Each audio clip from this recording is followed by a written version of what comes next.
So, you want to land a permanent lectureship? Well, you should know it's tougher than ever. The entire rulebook has changed. If you're really aiming for that faculty position, you're going to need a new playbook. And this is the 2026 edition. Okay, before we dive in, let's get on the same page because the word lecturer can be pretty confusing. In the UK and a lot of the Commonwealth, it's a permanent, research-active faculty job, basically think assistant professor.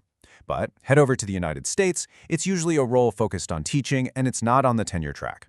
So just so we're clear, for the rest of this explainer, we're targeting that permanent, research-heavy job. But here's the thing.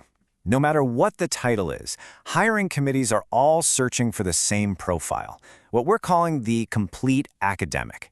This is the huge shift. It's not nearly enough anymore to just be a brilliant researcher. You have to prove you can balance that research with amazing teaching and show a real commitment to being part of the institution. So, how do you actually become that complete academic? That's what this playbook's for. We're going to walk through it all, step by step, building your foundation, getting that crucial teaching edge, understanding the massive market shifts, crafting a winning application, and finally conquering the final challenge. All right, let's jump in. First up, building your foundation. You should think of these as the absolute, non-negotiable things you need just to even get in the door. Of course, it all starts with the PhD. That's your ticket to the game. But here's the reality check for 2026. A PhD by itself is not enough. The new standard is having 1 to 3 years of postdoc experience. And the reason for that is pretty simple. That's when you're expected to produce the most critical evidence there is, your high-impact publications. And when we talk about publications, you have to remember this. Quality absolutely crushes quantity. A hiring committee wants to see maybe 2 to 4 articles in those top-tier Q1 journals. But they don't stop there. They are going to dig into your impact metrics, your H-index, your citation counts, and more, they're going to ask you about the real-world societal impact of your work.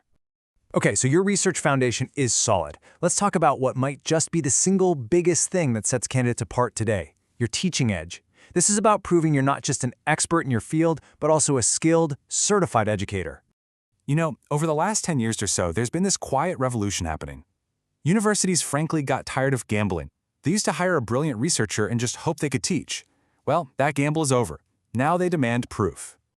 So what does that proof actually look like? Well, in the UK and Australia, it's often a formal credential, the Advanced HE Fellowship, or FHEA. You could think of it like a professional certification that proves you take the craft of teaching seriously. So listen, if you're a postdoc or you're finishing up your PhD right now, getting a formal teaching qualification might be the smartest strategic move you can make. Why? Because to a hiring committee, it makes you a much safer bet. You've de-risked their decision, and that instantly makes your application way more attractive. Now let's zoom out for a second and look at the market itself. There are 2 huge, game-changing trends happening right now that are completely reshaping the academic job hunt. First trend, global mobility. The academic job market is not local anymore. It's intensely international. I mean, just look at this data from academicjobs.com.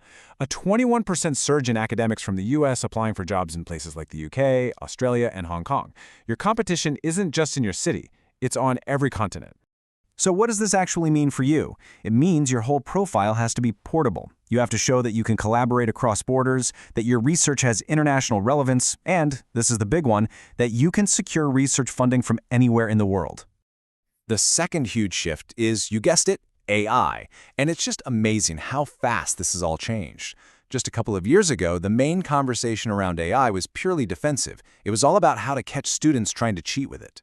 Well, that has completely flipped. The expectation in 2026 is that you are fluent in using AI to enhance your work and your teaching. They will ask you directly, how do you use AI for data analysis? How can it help you personalize learning? You need to have really good answers ready. So you've built the profile, you understand the market, now it is time to craft that application.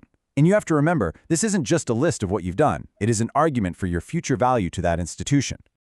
This means every single document needs to be modernized. Your CV, it has to lead with your publications and grants, and you absolutely need a technical skills section. Your research statement, it needs a concrete 5-year strategic plan for getting funding. Your teaching portfolio has to show real evidence of student-centered and hybrid teaching. And your cover letter, you need to directly connect your work to their national research goals, like the REF or ERA. Okay, get all of that right and you'll get the invitation to the final challenge, the campus visit. This is where your entire application gets a live audition.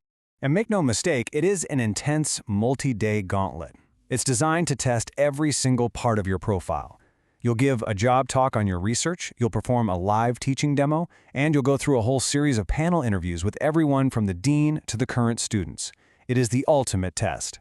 When you put it all together, the person who succeeds, the person they hire, embodies this idea of the global scholar. They're mobile, they're digitally fluent, and they are deeply, truly committed to that dual mission of research and education. Now, I know that sounds like a really tall order, but it is 100% achievable.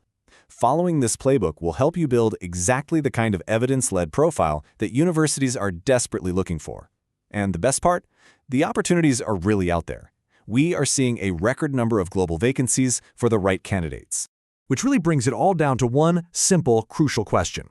If you are ready to put this playbook into action, the absolute best place to find those global opportunities and to start your academic quest is academicjobs.com. It is the #1 platform connecting researchers just like you with universities all over the world.